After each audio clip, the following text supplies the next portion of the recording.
Greetings to Sir Hashim.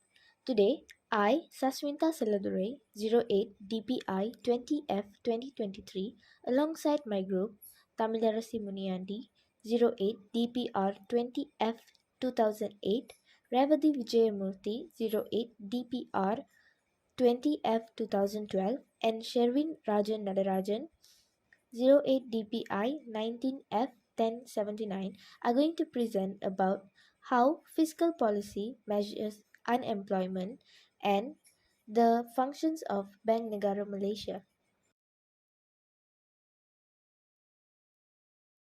Here I invite my friend Tamilarasi Muniyandi to explain about fiscal policy.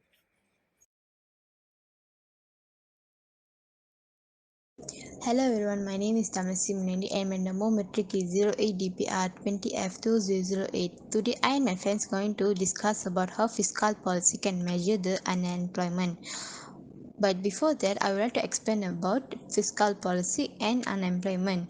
Fiscal policy involves the change of tax rate or government expenditure or both in order to achieve the government's economic and social objectives. The government collects taxes in order to finance expenditures on a number of public goods and services, for example, highways and national defense. The purpose of a fiscal policy is to stabilize the economy. There are three types of fiscal policy. First is discretionary fiscal policy, contractionary fiscal policy, and expansionary fiscal policy.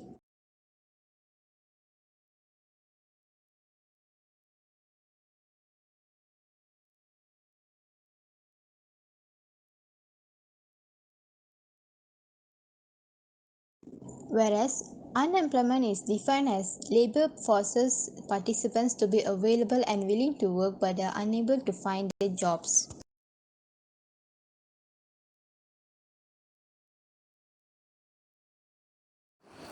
Hi, my name is Sherwin and I'm from DPI 5B and my matrix number is 08DPI19F1079. So today I'll be representing my group explaining about the Bank Negara Malaysia and also about the fiscal policy.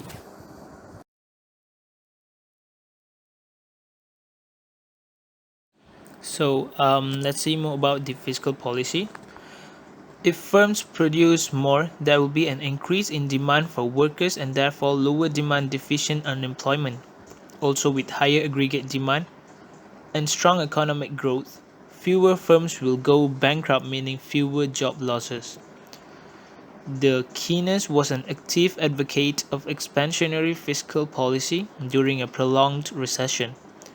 He argues in a recession or resources, which is both capital and also the labor, are idle, and also therefore the government should intervene and create additional demand to reduce unemployment.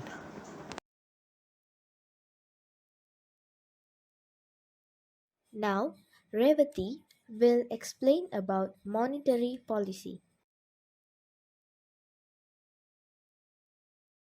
The second way is monetary policy. Monetary policy will involve cutting interest rates. Lower rates decrease the cost of borrowing and encourage people to spend and invest. This increased AD and should also help to increase GDP and reduce demand deficient unemployment. Also, lower interest rates will reduce exchange rate and make exports more competitive. In more cases, lower interest rates may be ineffective in boosting demand. In this case, central banks may resort to quantitative easing. This is an attempt to increase the money supply and boost aggregate demand. Let's talk about the functions of Bank Negara Malaysia as the Central Bank of Malaysia.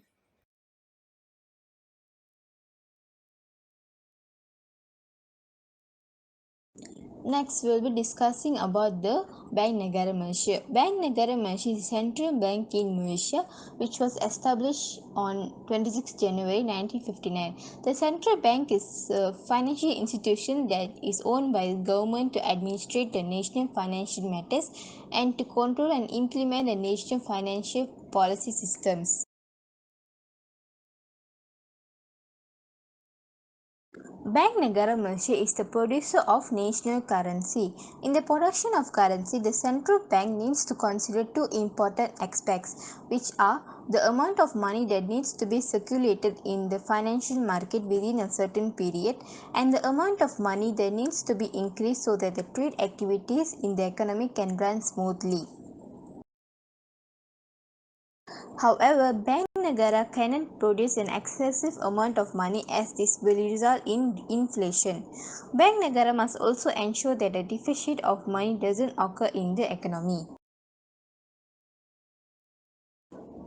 It helps to facilitate trade and production activities. The amount of money produced is influenced by the demand for the money in the economy. Therefore, the supply of money by Bank Negara Malaysia is determined by the country's demand for the money. According to the Bank Negara Malaysia Ordinance 1958, the government appointed Bank Negara Malaysia as the sole producer of paper currency, which are Malaysian ringgit and the coins Malaysian cent.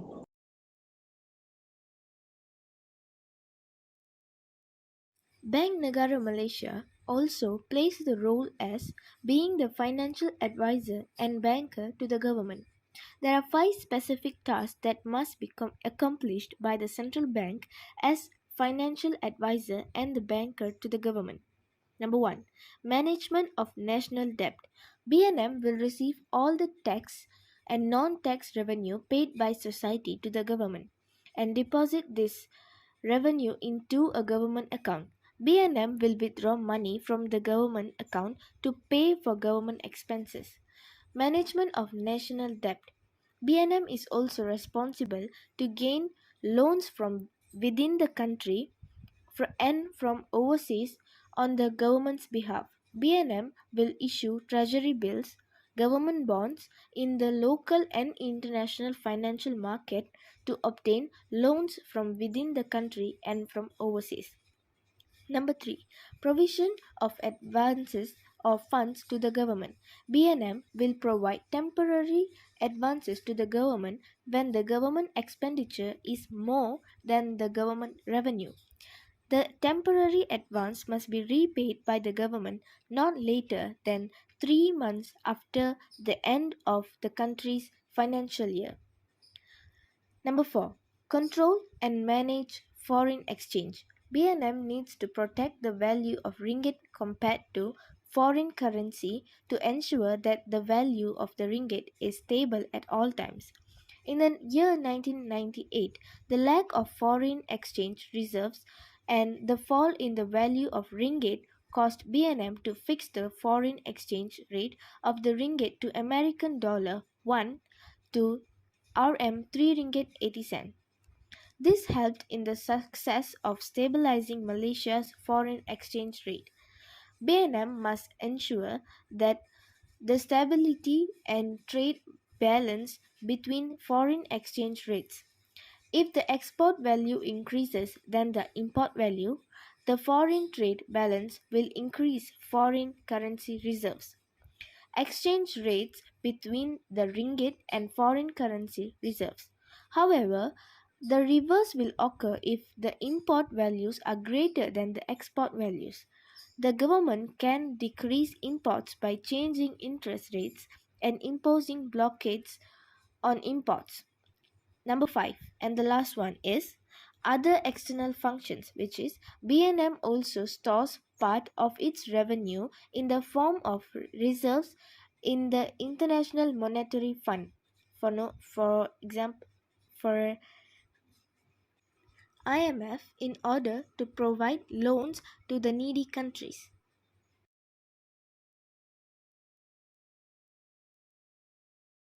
So next, let's talk about the responsible of Bank Negara Malaysia. So the bank is also responsible for bringing about financial system stability and fostering a sound and progressive financial sector.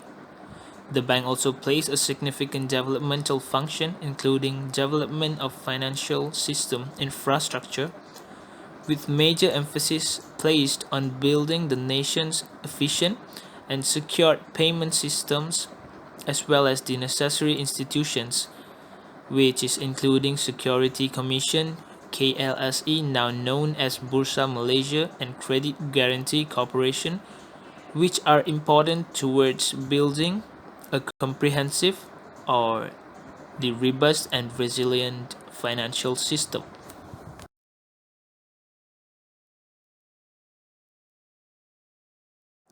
So, as the last point of the Bank Negara Malaysia, I'll be explaining about the balance of economic growth.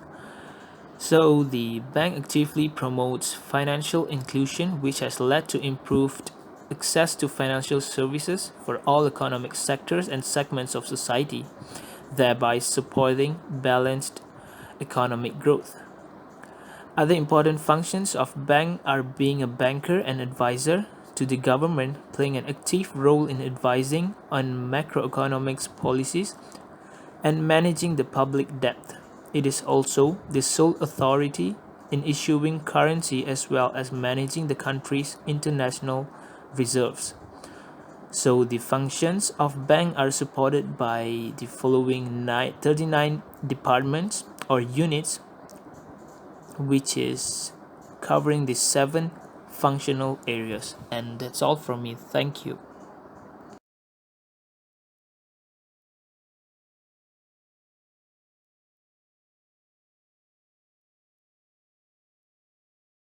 The third point is implementation of national monetary policies. Throughout national monetary policies, Bank Negara Malaysia can influence national economic activities by controlling the supply of money and increasing interest rate. The supply of money and level of interest rate can influence the country's economic growth.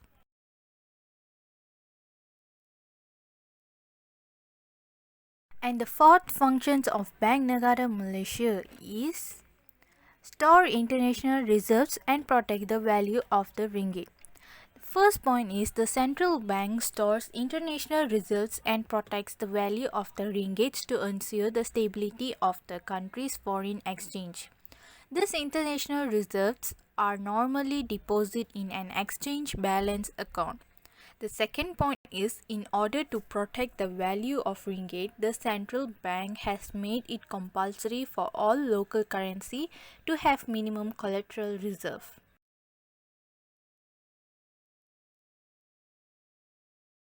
That was the end of our explanation on the topic. Thank you so much for watching our video. I really hope you enjoyed it. Thank you for your attention again.